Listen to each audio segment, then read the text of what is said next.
കൃഷ്ണചിത്രങ്ങൾ വരയ്ക്കുന്ന മുസ്ലിം വനിതയെന്ന പേരിൽ സമൂഹ മാധ്യമങ്ങളിലടക്കം പേരെടുത്ത ആളാണ് ജസ്ന സലീം.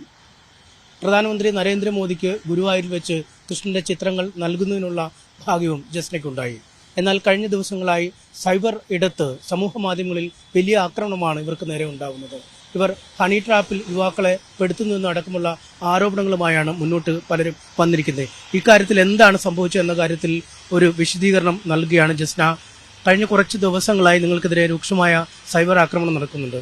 നിങ്ങളൊരു ഹണി ട്രാപ്പ് നടത്തുന്ന ആളാണെന്നൊക്കെയുള്ള പ്രചാരണമാണ്. എന്താണ് വസ്തുത? എവിടെ നിന്നാണ് ഇത്തരമൊരു ആരോപണങ്ങൾ ഉയരുന്നത്? ഇല്ല, സോഷ്യൽ മീഡിയയിൽ കുറച്ച് ദിവസങ്ങളായിട്ട് വരുന്നൊരു സംഭവമാണ്. ഞാൻ ഹണി ട്രാപ്പിൽ അംഗമാണ്, ഞാൻ പലരുടെയും പേരിൽ കേസ് കൊടുത്തു എന്നുള്ളതൊക്കെ ആയിട്ട് വരുന്നത്. ഞാൻ കേസ് കൊടുത്തിട്ടുണ്ട്. പല സാഹചര്യങ്ങൾ എനിക്ക് വന്ന ബുദ്ധിമുട്ടുകൾ കേസ് കൊടുത്തിട്ടുണ്ട്. അതിൽ എനിക്ക് വന്നൊരു ബുദ്ധിമുട്ടാണ്, ഞാൻ ഒരാളാൽ റേപ്പ് ചെയ്യപ്പെട്ടിട്ടുണ്ടായിരുന്നു. അതെനിക്ക് സമൂഹ മാധ്യമങ്ങളിലോട് ഇപ്പൊ പറയുന്നതിന് എനിക്കൊരു വിരോധമില്ല. ആള് തന്നെയാണ് FIRന്റെ കോപ്പി സഹിതം പുറത്തു വിട്ടത്. കാരണം ഞാൻ ഈ സമൂഹത്തിനോട് അത് വെളിപ്പെടുത്തൂല എന്നുള്ള 101% കോൺഫിഡന്റ് അവനുണ്ട്. അതെന്തുകൊണ്ടാച്ചാല് ഇതൊക്കെ ഞാൻ വരയ്ക്കുന്ന വരയുമായിട്ട് സംബന്ധിച്ചിട്ടുള്ള കാര്യമായതുകൊണ്ടാണ് അവൻ അത്രയും ധൈര്യത്തോടെ അത് പുറത്തു വിട്ടത്. ഞാനത് പുറത്ത് പറയില്ല എന്ന് അവൻ ഉറപ്പിച്ചത്. മറ്റൊന്നുമല്ല, ഞാൻ ഇതിനു മുമ്പേ പറഞ്ഞിട്ടുണ്ടായിരുന്നു, എന്റെ കുട്ടിക്ക് മദ്രസയിലുണ്ടായ കുറച്ച് ബുദ്ധിമുട്ടുകൾ. എന്റെ കുട്ടി മദ്രസയിലുള്ള ബുദ്ധിമുട്ടാണ് എന്ന് അറിയുന്നതിന്റെ മുമ്പ് ഇവന് മദ്രസ സ്കൂൾ എന്നൊക്കെ പറയുമ്പം ഭയങ്കര പേടിയായിട്ട് തുടങ്ങുക, ഇവന് സ്കൂളിലും മദ്രസയിലും പോവാതിരിക്കുക, കുട്ടികളെ ഉപദ്രവിക്കുക, ഇങ്ങനത്തെ കുറച്ച് ബുദ്ധിമുട്ടുകൾ ഇവനിൽ ആദ്യം അങ്ങനെയാണ് കണ്ടു തുടങ്ങി. എന്നതിന് ശേഷമാണ് മദ്രസയിലെ ഉസ്താദ് ഉപദ്രവിക്കുന്നത് കൊണ്ടാണ് ഇങ്ങനത്തെ ഇഷ്യൂ ആണ് എന്നുള്ളത് നമ്മൾ തിരിച്ചറിയുന്നത്. അങ്ങനെ ഇരിക്കെ സ്കൂളിലത്തെ ഇങ്ങനത്തെ വിഷയം വന്നപ്പം ടീച്ചർമാരാണ് പറഞ്ഞത്, നമുക്ക് ഇവനെന്ന് ഒന്ന് കാണിച്ചു നോക്കാന്ന് പറഞ്ഞിട്ട് മെഡിക്കൽ കോളേജിൽ കുട്ടികളുടെ വൈകല്യം കണ്ടുപിടിക്കുന്ന ഒരു ഭാഗം ഉണ്ടല്ലോ, അവിടെ ഞങ്ങൾ കൊണ്ടുപോയി കാണിച്ചു. അപ്പൊ കാണിച്ചപ്പം അവന് എന്താന്ന് പറഞ്ഞിട്ടില്ല, ഇവന് ഈ സ്കൂളും മദ്രസയിലും പോവണ്ട എന്നുള്ള വാശിയാണ്. കുഞ്ഞു കുട്ടിയാണ് അന്ന് അവന്. അങ്ങനെ ഇരിക്കുകയാണ് എന്റെ ഒരു സുഹൃത്ത് മുഖാന്തരം, സുഹൃത്തിന്റെ പേര് രതീഷ് കല്യാൺ എന്നാണ്, ഇവൻ മുഖാന്തരം നിംഹാൻസ് ഹോസ്പിറ്റലിലത്തെ ഡോക്ടറാണെന്ന് പറഞ്ഞ് അന്ന് അവന് ഞങ്ങളെടുത്ത് റോഷൻ എന്നാണ് പേര് പറഞ്ഞത്. അവന് ഹിന്ദു മതക്കാരനാണ്, അവന്റെ പേര് റോഷൻ എന്നൊക്കെയാണ് അവന് പറഞ്ഞിരുന്നത്. അപ്പൊ ഇവനെ പരിചയപ്പെടുത്തുന്നത് ഈ രതീഷ് കല്യാണാണ്. അപ്പൊ ഞാൻ എന്റെ കുട്ടിയുടെ കാര്യങ്ങളൊക്കെ പറഞ്ഞപ്പം ഇവന് ഇന്ന മെഡിസിൻ അല്ലേ കൊടുക്കുന്നതെന്നൊക്കെ ഇവൻ ചോദിക്കുകയും ചെയ്തിട്ടുണ്ടോ. ഞങ്ങൾ ആ കാര്യങ്ങളൊക്കെ ചോദിക്കുന്നത് കേട്ടപ്പം ഞങ്ങളും വിചാരിച്ചു ഇവന് ഡോക്ടർ ആയിരിക്കും എന്നുള്ളത്. അങ്ങനെ കുട്ടീന്റെ ഡീറ്റെയിലും കാര്യങ്ങളൊക്കെ കാണിച്ചു കൊടുത്ത് അങ്ങനെ ഒരിക്കൽ ഇവൻ എന്നോട് പറഞ്ഞു, വീട്ടിൽ കൺസൾട്ടിങ് നടത്തുന്നുണ്ട്, കുട്ടീന്റെ ട്രീറ്റ്മെന്റ് കുട്ടീന്റെ മുമ്പിൽ വെച്ചിട്ടോ കാര്യങ്ങളോ സംസാരിക്കാൻ പറ്റൂല, ഞാനായിട്ട് ചെയ്യേണ്ട കുറച്ച് കാര്യങ്ങൾ, ഞാനായിട്ട് കുട്ടിയെ ശ്രദ്ധിക്കേണ്ട കുറച്ച് കാര്യങ്ങളുണ്ട് എന്ന് പറഞ്ഞിട്ടാണ് ഇവന്റെ വീട്ടിലേക്ക് എന്നെ വിളിക്കുന്നത്. അവിടെ അവന്റെ വീട്ടിലേക്ക്, നടുവട്ടം ഭാഗത്ത് അവന്റെ വീട്ടിലേക്ക് ഇവൻ എന്നെ വിളിക്കുന്നത്. അങ്ങനെ ഞാൻ അവിടെ ചെന്നപ്പോൾ അവിടെ ഡോക്ടറെ ബോർഡില്ല, ആൾക്കാർ പേഷ്യൻസ് ആരും ഇല്ല. അപ്പൊ ഞാൻ ചോദിച്ചു, ഇവിടെ ആരും ഇല്ലേ എന്ന് ചോദിച്ചു. അന്നപ്പോ പറഞ്ഞു, ഞാൻ അങ്ങനെ വീട്ടിലേക്ക് ആരെയും വിളിക്കാറില്ല, കാരണം മാനസിക രോഗത്തിന്റെ ഡോക്ടറാണല്ലോ, വീട്ടിൽ ആരെങ്കിലും കൊണ്ടുവന്ന് വയലന്റ് ആവുകയോ എന്തെങ്കിലും ചെയ്താൽ അത് ഇഷ്യൂ ആവും. ഞാനിത് സ്പെഷ്യൽ കേസ് ആയതുകൊണ്ടാണ് നിന്നെ വീട്ടിലേക്ക് വിളിച്ചേ എന്നാണ് പറഞ്ഞത്. അങ്ങനെ അവിടെ വെച്ചിട്ടാണ് ഞാൻ ക്രൂരമായിട്ട് മർദ്ദിക്കപ്പെടുക തന്നെ ചെയ്തിട്ടുണ്ട്. അത് എനിക്ക് ഇന്ന് തുറന്നു പറയുന്നതിന് എനിക്കൊരു വിരോധവും ഇല്ല.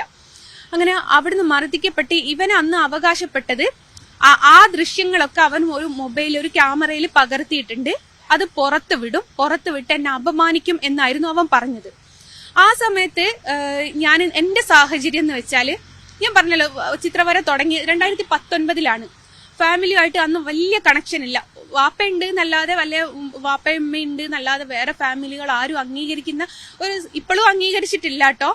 അപ്പൊ ഇവരൊക്കെ എന്ത് ചിന്തിക്കും, ഇവരെങ്ങനെ ഇത് കണക്കാക്കും? കാരണം ഞാൻ ഈ വരച്ചതിന്റെ പേരിലാണ് ഇത്രയും ഇത് ജോയിന്റ് ആയി പോകുന്നത്, ഈ സംഭവങ്ങളൊക്കെ. അപ്പൊ ഇവരൊക്കെ എന്നെ കുറ്റപ്പെടുത്തുമല്ലോ എന്നുള്ള രീതിയിൽ ഞാൻ അത് ആരോടും പറഞ്ഞില്ല. സ്റ്റേഷനിൽ പരാതിപ്പെട്ട എന്റെ കുഞ്ഞുങ്ങളെ ഉപദ്രവിക്കുന്നതാണ്, കുഞ്ഞുങ്ങളെ ഉപദ്രവിക്കുന്നല്ല, കുഞ്ഞുങ്ങളെ കൊല്ലും തന്നെ ഇവൻ പറഞ്ഞിട്ട് എന്റെ വീട്ടിൽ വന്ന് കുഞ്ഞുങ്ങളെ ഉപദ്രവിക്കുക വരെ ഇവൻ ചെയ്ത് ഇന്നതിന് ശേഷം കേട്ടോ. അന്നെന്ന് വെച്ചാൽ അപ്പം നിങ്ങളൊക്കെ ചോദിക്കും, വീട്ടിലാരും ഇല്ലേ, വീടിന് വാതിലില്ലേ എന്നൊക്കെ. എന്റെ വീട് അടിച്ചുറപ്പില്ലാത്തൊരു വീടായിരുന്നു. ആ ഒരു സാഹചര്യത്തിൽ ഈ ഒരു ഇഷ്യൂ വന്നതിന് ശേഷമാണ് ഗോകുലം ഗോപാലേട്ടൻ എനിക്കൊരു അടിച്ചുറപ്പുള്ള വീടാക്കി തരുന്നത്. എന്റെ ഭർത്താവ് എന്ന് വെച്ചാൽ ആ സമയത്ത് ഗൾഫിലാണ്, ഇപ്പയും അദ്ദേഹം ഗൾഫിലാട്ടോ. എനിക്ക് അദ്ദേഹത്തിനോട് പറഞ്ഞൂടെ എന്നുള്ള അടുത്ത ചോദ്യത്തിനുള്ള ഉത്തരവും കൂടി തരുന്നത്. വീട് വെച്ചത് അന്ന് ലോൺ എടുത്തിട്ടായിരുന്നു. അങ്ങനെ ലോൺ അടയ്ക്കാണ്ട് ഡ്യൂ ആയി ജപ്തി നോട്ടീസ് വന്ന സമയത്താണ് ഇദ്ദേഹം ഗൾഫിൽ പോകുന്നത്. അപ്പൊ ഞാൻ ഇത് അദ്ദേഹത്തിന്റെ അടുത്ത് പറയുകയാണെങ്കിൽ അദ്ദേഹം അവിടുന്ന് എല്ലാം കൂടി ഒഴിവാക്കിയിട്ട് ഇങ്ങോട്ട് വരും എന്നുള്ളത് എനിക്കറിയാം. പിന്നെ വീടുമില്ല, കുടുംബമില്ല, മാനവും ഇല്ലാത്ത രീതിയിൽ ഞാൻ ജീവിക്കേണ്ടി വരും എന്നുള്ളത് കൊണ്ട് ഒക്കെ ഞാൻ അടക്കി പിടിച്ച് ഞാൻ ഈ ഡേഷ് മോന്റെ ഉമ്മാനെ പോയി കോണ്ടാക്ട് ചെയ്തു. ഇവന്റെ ഉമ്മ എന്ന് പറയുന്നത് സാരണ ബാങ്ക്, മെഡിക്കൽ കോളേജിന്റെ അടുത്ത് സാരണ ബാങ്കിലാണ് വർക്ക് ചെയ്യുന്നത്.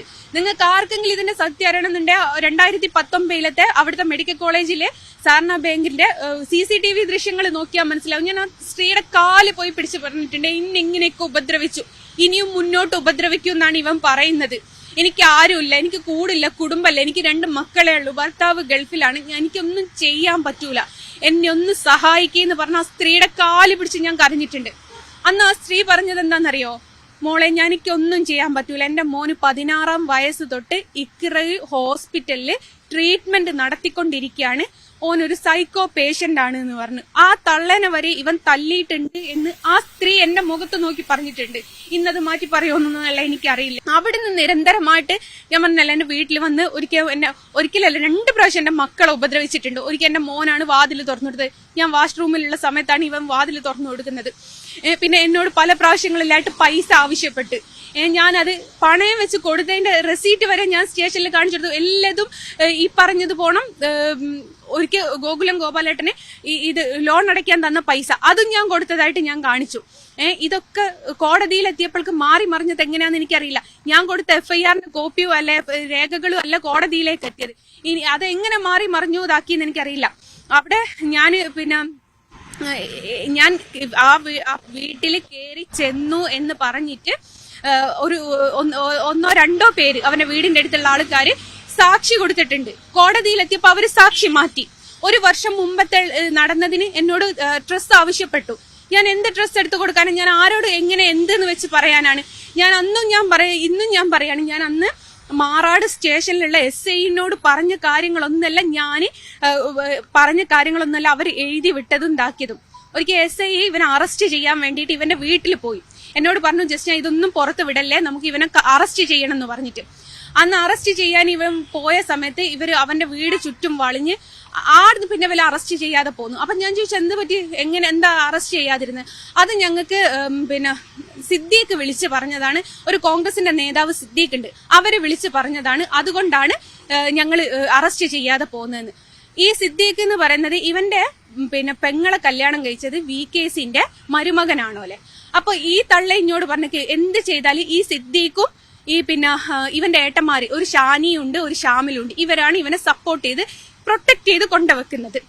അതുകൊണ്ടാണ് ഇവൻ ആർക്കും ഒന്നും ചെയ്യാൻ പറ്റത്. ഞാൻ കേസ് കോടതി പൊട്ടി എന്നുള്ളത് പറയുന്നതിന് എനിക്ക് എന്താ? ഇന്നാളൊരിക്കൽ ഒരു ചെറുതിന ഇത് കൊടുത്തിട്ട് ചോക്ലേറ്റ് കൊടുത്തെങ്ങാന് കെട്ടിത്തൂക്കിയ ഒരു പയ്യനെ കോടതി വെറുതെ വിട്ടേക്ക്. അക്കണക്കിന് ഇന്റെ കേസൊന്നും വലിയ കേസൊന്നുമല്ല. ഞാൻ കൊടുക്കുന്നത് 1 വർഷത്തിന് ശേഷമാണ്. അത് ഇന്നതിന് ശേഷം അത് പൊട്ടിപ്പോയെ ഓക്കെ, ഞാൻ വിട്ടു. എന്നിട്ട് എന്നെ ഉപദ്രവിക്കല് നിർത്തിയിട്ടില്ല ഇവൻ തന്നെയാണ് ഇത് പോസ്റ്റ് ചെയ്ത് എന്നെ സമൂഹ മാധ്യമങ്ങളിൽ നാണം കെടുത്തണം എന്ന് കരുതിയിട്ട് മാത്രം ചെയ്തൊരു സംഭവമാണ്. കാരണം ഇവൻ അറിയാം ഞാനിത് പറയില്ല എന്നുള്ളത്. ഞാനൊരു ചിത്രം വരച്ചതിന്റെ പേരിൽ മക്കളെ മാനവും എല്ലാം പോയിട്ട് ഞാൻ ആ തൊഴിലും കൊണ്ട് മുമ്പോട്ട് പോകണം. ഞാൻ എങ്ങനെയാ ഹണി ട്രാപ്പുകാരിയായത്? വേറെ കേസ് കൊടുത്തു എന്നാണ്. ഈ കോടതിന്റെ ഒരു സൈറ്റ് ഉണ്ടല്ലോ, ആ സൈറ്റ് കയറിയാൽ കേസ് എന്താണ്, പ്രതി കൊടുത്തത് എന്താ, വാദി കൊടുത്തത് എന്താ, എല്ലാ ഡീറ്റെയിലും അതിൽ കിട്ടൂലേ. പിന്നെ എന്തുകൊണ്ട് ഇവർ ഇതൊന്നും ചെയ്യാണ്ട് എന്നെ കുറ്റപ്പെടുത്താൻ വരുന്നുണ്ട്? ഇതാണ് സത്യാവസ്ഥ. ഞാൻ ഒരാളാൽ പീഡിപ്പിക്കപ്പെട്ടു. അതിന് ഞാനത് ആ കാലഘട്ടം തന്നെ മറന്ന് ജീവിക്കാൻ ശ്രമിച്ചിട്ടും ഉറക്കെ നടന്ന് ഉപദ്രവിക്കാണ്. ഇതിനൊക്കെ ഞാൻ ഇപ്പോഴും പറയാ, പടച്ചോൻ എന്ന് പറയുന്ന ഒരു വ്യക്തി ഉണ്ടെങ്കിൽ ഇതിനൊക്കെ കാരണമായത് ആ മുജീബ് എന്ന് പറയുന്ന ഒരു ഉസ്താദാണ്. മുജീബ് ഇതിനോട് പടച്ചോൻ ഇത് ചോദിച്ചിട്ടില്ലെങ്കിൽ പടച്ചോൻ ഇല്ലാതെ തന്നെ ഞാൻ വിശ്വസിക്കും. കാരണം എന്റെ കുട്ടീന്റെ ഒരു ആവശ്യത്തിനാണ് ഇവനെ എനിക്ക് പരിചയപ്പെടേണ്ടി വന്നത്. അതേപോലെ ഞാൻ സമൂഹ മാധ്യമങ്ങളിൽ പല പ്രാവശ്യവും പറഞ്ഞിട്ടുണ്ട്, എന്റെ സഹോദരൻ എന്നോട് വേശ്യാവൃത്തിക്ക് ഇറങ്ങിക്കോ എന്ന് പറഞ്ഞിട്ടുണ്ട്. ഈ കേസ് ഞാൻ ഫയൽ ചെയ്ത് എന്ന് അറിഞ്ഞപ്പോ എന്നോട് പറഞ്ഞൊരു കാര്യമാണ്, നിനക്ക് വരയ്ക്കുന്നതിനെക്കാട്ടും നല്ല ഈറ്റ പണിക്ക് പോകുന്നത് തന്നെയാണ്. അത്രയ്ക്ക് ഞാൻ എവിടെയും കള്ളത്തരം പറഞ്ഞല്ല. അതുകൊണ്ടാണ് എവിടെ എന്ത് പ്രശ്നം വരുമ്പോ ഈ ഉസ്താദിനെ പറ്റി ഞാൻ പറയുന്നത്. എന്റെ കുടുംബം നശിപ്പിച്ച് എന്നെ സമൂഹത്തിൽ ഇങ്ങനത്തോളാക്കി എടുക്കാൻ കാരണക്കാരനായത് ശരിക്കും ആ ഉസ്താദാണ്.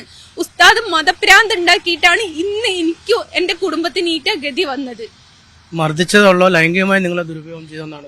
തീർച്ചയായിട്ടും അങ്ങനെ എന്നെ കെട്ടിയിട്ടിട്ടാണ് മോന് ചെയ്തത്. അത്ര എനിക്കത് എന്നിട്ട് എന്റെ ആ വിഷ്വലോ എന്റെ കയ്യിലുണ്ട്. അത് കാരണം എനിക്ക് അന്നും എന്നെ 10 പേരറിയും.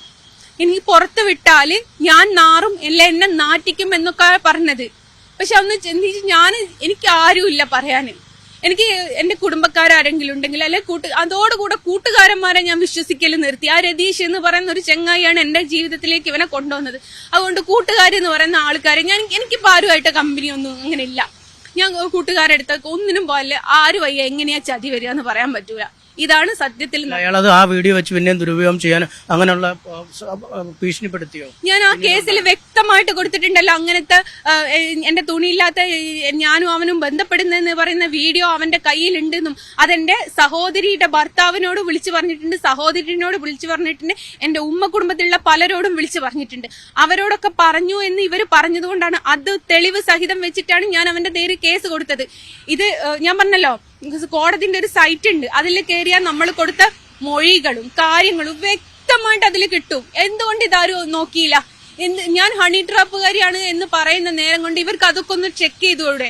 ഞാൻ വേറെ കൊടുത്ത കേസ് എന്താണെന്ന് ഇവർക്ക് നോക്കിക്കൂടെ? ഇതിന്റെ അടുത്ത് ഞാൻ വേറൊന്ന് പീഡന കേസ് കൊടുത്തു എന്ന് പറഞ്ഞു. ഞാൻ പീഡന കേസും കൊടുത്തിട്ടില്ല. ഒരു മാധ്യമങ്ങളിലും ഞാൻ ഇപ്പം എല്ലാവരും എന്നെ പുറത്തറിയൽ തുടങ്ങിയിട്ട് ഒരുപാട് വർഷമായി. നിങ്ങളടുത്ത് ഞാൻ ആദ്യം കണ്ടപ്പം പറഞ്ഞു എനിക്ക് വിദ്യാഭ്യാസമല്ല, 9ാം ക്ലാസ് വരെ ഞാൻ പഠിച്ചിട്ടുള്ളൂ. ഇവരൊക്കെ പറയുന്നുണ്ട് ഞാൻ ഹണി ട്രാപ്പുമായിട്ട് ബന്ധമുണ്ട്, എനിക്ക് ഞാൻ പൈസയൊക്കെ മേടിച്ചിട്ടുണ്ട്. അങ്ങനെയാണ് കോടതിയിൽ ക്യാഷ് ആയിട്ട് സെറ്റിൽമെന്റ് ചെയ്തു എന്നല്ലേ കൊടുക്കുക, അല്ലാതെ വേറൊരു വാക്കും അതിൽ കൊടുക്കൂലല്ലോ. അതും നമുക്ക് ഇപ്പോഴത്തെ സാഹചര്യത്തിൽ കിട്ടാൻ ഒരു ബുദ്ധിമുട്ടില്ലല്ലോ. അതെന്തുകൊണ്ടാണ് ഇവരാരും നോക്കുന്നില്ല? പിന്നെ എന്തിനാണ് ഇല്ലാ വചനം പറയുന്നത്? ഞാനൊന്ന് പറഞ്ഞോട്ടെ സുഹൃത്തുക്കളെ, ഞാൻ ആകെ ചെയ്യുന്ന ഒരു തെറ്റ് എനിക്കൊരു തൊഴില് കിട്ടിയപ്പോ അത് മുറുകെ പിടിച്ചു എന്നുള്ളതാണ്. അതിൽ ഇപ്പം സത്യം പറയിച്ച മാനം വരെ പോയി. യഥാർത്ഥത്തിൽ മാനം പോയി. ഇപ്പൊ സമൂഹം എല്ലാം കൂടി എന്നെ നാട്ടിക്കുകയാണ് ചെയ്യുന്നത്. എന്തുമാത്രം തെറ്റാണ് ഞാൻ ഇതിനു മാത്രം മറ്റൊരു മതത്തിന്ന് ഒരു കൃഷ്ണനെ ചേർത്ത് പിടിച്ചതാണോ ഞാൻ ചെയ്യുന്നത്? ഇത്ര വലിയ തെറ്റ് അതും കൂടി ഒന്ന് നിങ്ങളൊക്കെ പറഞ്ഞു തരും. എന്റെ ഒരു തൊഴിലായിട്ട് കാണൂ. ഇത് ഈ വീഡിയോ കാണുമ്പോൾ എന്റെ മതസ്ഥരായിരിക്കും കൈയൊട്ടിച്ചിരിക്കുക, ഇവക്കിത് കിട്ടണോ, ഇത് കിട്ടേണ്ടതായിരുന്നു എന്നുള്ളത്. എന്തിനാണ് എന്നെ ഇങ്ങനെ ഉപദ്രവിക്കുന്നത്? അവർക്ക് ചിന്തിച്ചൂടെ എനിക്ക് സ്വർഗത്ത് പോകണ്ട, ഞാൻ നരകത്ത് പോയിക്കോളാം. ഇവരെന്തിനാ എന്നെ സ്വർഗത്ത് പറഞ്ഞേക്കുന്നത്? ആരെങ്കിലും വൈഭവിച്ച് ജീവിക്കുകയാണെങ്കിൽ അവർ പോയിക്കോട്ടെ എന്നേ ഖുർആനിൽ പറഞ്ഞിട്ടുള്ളൂ, അല്ലാണ്ട് അവരെ ഉപദേശിച്ച് നന്നാക്കി കൊണ്ടുപോകാന്നൊന്നും എവിടെയും പറഞ്ഞിട്ടില്ല. പിന്നെ എന്തിനാ എന്റെ പുറകെ നടന്ന് ഇങ്ങനെ ഉപദ്രവിക്കുന്നതെന്ന് അറിഞ്ഞൂടെ എനിക്ക്? ഇപ്പൊ ഇങ്ങനെ പറയുമ്പോ ഈ പടം വാങ്ങുന്നവരുടെയൊക്കെ എണ്ണം കുറയ്ക്കണം, ഇതൊക്കെ ആയിരിക്കും അവരുടെ ലക്ഷ്യം. ആയിരിക്കും. അതില് ഞാനിപ്പം നിലവിൽ എന്റെ ഉമ്മാക്കും വാപ്പാക്കും വീട് വെച്ചു കൊടുക്കാൻ പറ്റുന്നില്ല. ഞാൻ പറഞ്ഞില്ല, ഒരിക്കൽ എന്റെ വാപ്പ ആ ഒരു കാരണത്താല് നാണം കെട്ടു. രണ്ടാമത് നാണം കെടുത്തുന്നതെന്ന് വെച്ചാൽ ഞാൻ ഈ കൃഷ്ണനെ വരയ്ക്കുന്നത്. എന്താ മജീദേ മോളിങ്ങനാന്നാ എല്ലാരും ചോദിക്കുന്നത്. ഓളെന്തിനാ ഇത് വരച്ചോണ്ട് നടക്കുന്നത്? അതിന്റെ പേരിൽ എന്റെ ബാപ്പ പിന്നെയും നാണം കെട്ടു. എന്റെ ബാപ്പ ഒരു ദിവസം വാപ്പയുടെ സ്വപ്നം പോലെ, ആഗ്രഹം പോലെ ആ വീട്ടിൽ താമസിച്ച് അവിടെ നിന്ന് എന്റെ വാപ്പ മരിക്കണം എന്ന് ആഗ്രഹമുള്ളത് കൊണ്ടാണ് ഞാൻ വീട് വെക്കാൻ വിചാരിച്ചത്. അതിന് ഞാൻ ഏകദേശം ഒരു 400 ഫോട്ടോക്ക് ഓർഡർ കിട്ടിയാൽ എന്റെ ആഗ്രഹം സാധിക്കും എന്ന് പറഞ്ഞൊരു വീഡിയോ ചെയ്തിട്ടുണ്ടായിരുന്നു. അപ്പോൾ അത് പലരും എടുത്തിട്ട് അടുത്ത തട്ടിപ്പ് എന്ന് പറഞ്ഞ് ഞാൻ വ്യക്തമായിട്ട് അതിൽ പറയുന്നുണ്ട്. സഹായിക്കാനാണെങ്കിൽ ഒരുപാട് ആൾക്കാർ എനിക്കുണ്ട്. ആ വീഡിയോ കണ്ടതിന് ശേഷം ഒരുപാട് ആൾക്കാർ എന്നെ സഹായിക്കാന്ന് പറഞ്ഞിട്ടോ. ഞാൻ അപ്പോഴും അവരോട് പറഞ്ഞെന്താണെന്നറിയോ, എനിക്ക് വേണ്ട. കാരണം അതിൽ നിൽക്കുമ്പോൾ എൻ്റെ ഉമ്മക്കും അപ്പക്കും അഭിമാനം ഉണ്ടാവില്ല. ഞാൻ നയിച്ചിട്ട് അത് ഉണ്ടാക്കുന്ന വീട്ടിലാണ് അവർക്ക് നിൽക്കുമ്പോൾ സുഖം ഉണ്ടാവുക എന്ന് തിരുത്തി പറഞ്ഞതാണ്. എന്നിട്ട് ഒരു ചെങ്ങായി എടുത്തിട്ടുണ്ട് 10,000 20,000ത്തിന്റെയും ഫോട്ടോ ആണ് അവള് വിൽക്കുന്നത്. എന്റെ ഫോട്ടോയിൽ 10,000 20,000 ഒക്കെ ഉണ്ട്. ഓരോരുത്തർക്ക് റേഞ്ചിന് എന്താണോ താങ്ങുന്നത് അതിനനുസരിച്ച് എനിക്കിതിന്റെ ചെലവൊക്കെ നോക്കണ്ടേ. ഇവരാരും ചെലവും കാര്യങ്ങളൊന്നും നോക്കുന്നില്ല. എന്നിട്ട് ഞാൻ 60 ലക്ഷം രൂപയുടെ വീടാകട്ടെന്ന്, 60 അല്ല 600 കോടിയുടെ വീട് എന്റെ വാപ്പാക്ക് കെട്ടിക്കൊടുക്കണം എന്നുണ്ട് മക്കളെ. പക്ഷെ എനിക്ക് പറ്റാഞ്ഞിട്ടാ. നാളെ ഒരിക്കൽ പറ്റുമെന്ന് എനിക്കറിയില്ല. അത്രത്തോളം ഞാൻ അവരെ സേഫ് ആക്കാൻ നോക്കിയതിനാണ് ഇപ്പൊ സമൂഹ മാധ്യമങ്ങളിൽ അവന്റെ പേര് റോഷൻ, ഷെനീദ്, SK അങ്ങനെ പല പേരിൽ അറിയപ്പെടുന്നു. പല സ്ത്രീകളുടെയും കുടുംബം ഇവന് ടാർഗറ്റ് ചെയ്യുന്നതെന്ന് വെച്ചാൽ ഈ ഗൾഫിൽ ഭർത്താക്കന്മാരുള്ളോല് അല്ലെ ഒറ്റപ്പെട്ട് നിൽക്കുന്ന സ്ത്രീകള്. ഇവന്റെ പേരിൽ പല സ്റ്റേഷനുകളിലായിട്ട് പരാതികളുണ്ട്. അതൊന്നും ആരും അന്വേഷിക്കുന്നില്ല. ഈ FIRന്റെ അകത്ത് അല്ലെ ഇതിന്റെ അകത്ത് ഷെനീദെന്ന് കാണുന്നുണ്ടല്ലോ, ഓന്റെ പേരിൽ വേറെ എന്തെങ്കിലും കേസ് ഉണ്ടോന്ന് എന്താ അറിയാൻ ഇവരാരും ശ്രമിക്കാത്തത്? എത്രയോ സ്ത്രീകൾ ഇവന്റെ പേരിൽ കേസ് കൊടുത്തിട്ടുണ്ട്. എത്രയോ കുടുംബങ്ങൾ ഇവൻ നശിപ്പിച്ചിട്ടുണ്ട്. നിങ്ങൾക്ക് ആർക്കെങ്കിലും ചങ്കൂറ്റുണ്ട് ഇവനെന്നും ഒന്ന് നിയമത്തിന്റെ മുമ്പ് കൊണ്ടുവന്ന ഒരു ശിക്ഷ എന്തെങ്കിലും ഒന്ന് വാങ്ങാൻ നോക്കി. അവന്റെ വീട്ടുകാർ നല്ല അന്തസ്സോടെ പറയുന്നു അവൻ സൈക്കോ, ആർക്കും ഒന്നും ചെയ്യാൻ പറ്റൂല എന്നുള്ളത്. ഈ സുരേഷ് ഗോപിയൊക്കെ ശ്രദ്ധിക്കണമെന്നൊക്കെ പറഞ്ഞാണ് ചില ആഹ്വാനങ്ങളൊക്കെ സമൂഹ മാധ്യമങ്ങളിൽ വരുന്നതല്ലേ. സുരേഷ് ഗോപിയൊക്കെ നിങ്ങളോട് വലിയ അനുഭവം പ്രകടിപ്പിച്ചതാണ്, വിവാഹത്തിന് മോദിജിക്ക് പണം കൊടുക്കാനൊക്കെ സഹായിച്ചതല്ലേ. അതൊക്കെ നിങ്ങൾക്ക് സങ്കടം തോന്നുന്നുണ്ടോ? അല്ല, സുരേഷ് ഗോപി ചേട്ടൻ നമുക്ക് എന്തെങ്കിലും നമ്മളെ അടുത്തൊരു മിസ്റ്റേക്ക് വരുമ്പോൾ നമുക്ക് പരിചയമുള്ള ആൾക്കാരുടെ അടുത്തേക്കല്ല പോണ്ടേ. അതാണ് എന്റെ വീട്ടിലും ഇപ്പൊ പറ്റുന്നത്. ഞാൻ ചെയ്യുന്ന എന്റെ വാപ്പനോടും ഉമ്മനോടും പോയി ചോദിക്കുന്ന ആൾക്കാരുണ്ട്. ഈ സുരേഷ് ഗോപി ചേട്ടനൊക്കെ 9 വർഷത്തോളമായി മക്കളെ എന്നെ അറിയുന്നത്. അത് ഈ സമൂഹത്തിന് അറിയുന്നില്ല. 2014 തൊട്ടിട്ട് എനിക്ക് അദ്ദേഹത്തെ 15 തൊട്ടിട്ട് എനിക്ക് അദ്ദേഹത്തെ അറിയാം. ആ 15-ലത്തെ ന്യൂസ് എങ്ങനെ അറിയാന്ന് ചോദിച്ചാൽ സോഷ്യൽ മീഡിയ തന്നെ എടുത്ത് നോക്കിയാൽ അറിയാം. 2015-ലത്തെ തൊട്ടിട്ട് ന്യൂസ് ഉണ്ട് അദ്ദേഹത്തിന്റെ കൂടെ ഉള്ളത്. അപ്പോ അദ്ദേഹത്തിനെയൊക്കെ വെച്ചിട്ട് എന്തിനെങ്ങനെ അദ്ദേഹം എന്നെ സഹായിക്കുന്നുണ്ട്, അതൊന്നും നിർത്തട്ടെ എന്ന് കരുതിയിട്ട് മാത്രം, അല്ലാതെ എനിക്ക് നല്ല വരട്ടെ എന്നല്ല. ഇതിന്റെ അടുക്ക് ഒരു BJP പ്രവർത്തകയാണ് എന്ന് അവകാശപ്പെടുന്നുണ്ട് ആ സ്ത്രീ. എനിക്കറിയില്ല. ഒരിക്കൽ സുരേഷ് ഗോപി ചേട്ടന് പിന്നെ കളക്ടറേറ്റില് ഇത് വാങ്ങാൻ വന്ന സമയത്ത് എന്നോട് എന്റെ തോളിൽ തട്ടിയിട്ട് പറഞ്ഞു, ജസ്ന, എന്ത് കാരണവശാലും നീ ഈ ചിത്രവര നിർത്തരുത്. നീ അഭിമാനമാണ് ഞങ്ങൾക്ക്. നീ ഒരു കാരണവശാലും എന്ത് ബുദ്ധിമുട്ടോ കാര്യങ്ങളോ ഉണ്ട്, ഒരു കാരണവശാലും ഇങ്ങനെ നിർത്തരുത് എന്ന് പറഞ്ഞാൽ പെണ്ണുങ്ങൾ പിറ്റേന്ന് ദിവസം എന്റെ നേരെ പോസ്റ്റ് ഇടുക ചെയ്ത്. അങ്ങനത്തെ മനുഷ്യന്മാരുള്ള ഈ ലോകത്താണ് നമ്മളൊക്കെ ജീവിക്കുന്നത്. എന്തായാലും കൃഷ്ണ ചിത്രങ്ങൾ വരയ്ക്കുന്നത് തന്നെയാണ് ഇപ്പോൾ സമൂഹ മാധ്യമങ്ങളിലെ ആക്രമണങ്ങൾക്ക് പിന്നിലെന്നാണ് ജസ്ന പറയുന്നത്. ഒപ്പം തന്റെ സമൂഹത്തിൽ തനിക്കെതിരായി നിലനിന്നിരുന്ന ആൾക്കാരും ഇപ്പോൾ ഈ വിവാദങ്ങളിൽ സന്തോഷിക്കുന്നുണ്ട്. പക്ഷേ താൻ തന്റെ കർത്തവ്യവുമായി മുന്നോട്ട് പോകും. സൈബർ ആക്രമണങ്ങളെ ശക്തമായി തന്നെ നേരിടുക തന്നെ ചെയ്യുമെന്നും അവർ പറയുന്നു.